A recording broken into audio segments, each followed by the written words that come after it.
পারিবারিক জমি বিবাদকে কেন্দ্র করে কাওয়াখালী এলাকার একটি বাড়িতে বোমা রেখে দেওয়ার অভিযোগ উঠল ওই বাড়িরই মালিকের আত্মীয়ের বিরুদ্ধে।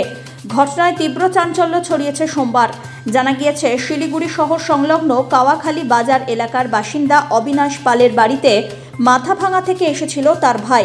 অভিযোগ, জমির পুরনো বিবাদ নিয়ে কথাবার্তা চললে নিজেদের মধ্যেই তারা মিটিয়ে নেবে বলে ঠিক করে, কিন্তু রবিবার রাত্রিবেলায় তাদের মধ্যে ঝামেলা বাঁধে। অভিযোগ, তারপরে ভাই জোর করে তাদেরকে ঘরে বন্ধ করে ঘরের ভেতরে থাকা আলমারির জিনিসপত্র, টাকা পয়সা নিয়ে চম্পট দেয়। তবে এদিন সকালে বাড়ির মালিক দেখতে পান ঘরে বোমা রাখা রয়েছে। এরপরে খবর দেওয়া হয় মেডিকেল ফাঁড়ির পুলিশকে। ঘটনার খবর পেয়ে ঘটনাস্থলে সিআইডি বম্ব স্কোয়াডের একটি টিম এসে উপস্থিত হয়ে বোমাটিকে উদ্ধার করে নিয়ে যায়।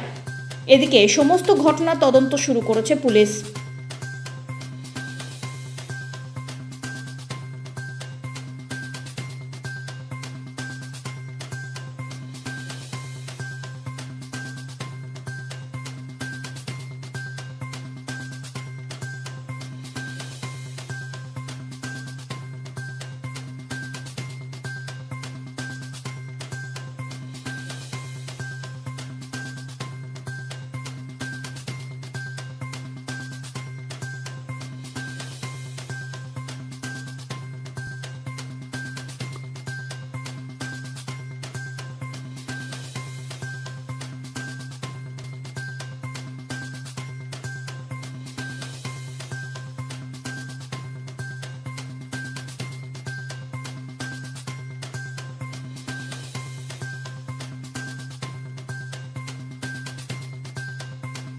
জমিটা যখন কাগজটা নিয়ে নেওয়ার পরে তারপরে উনি গেটটা আটকায় দেয়।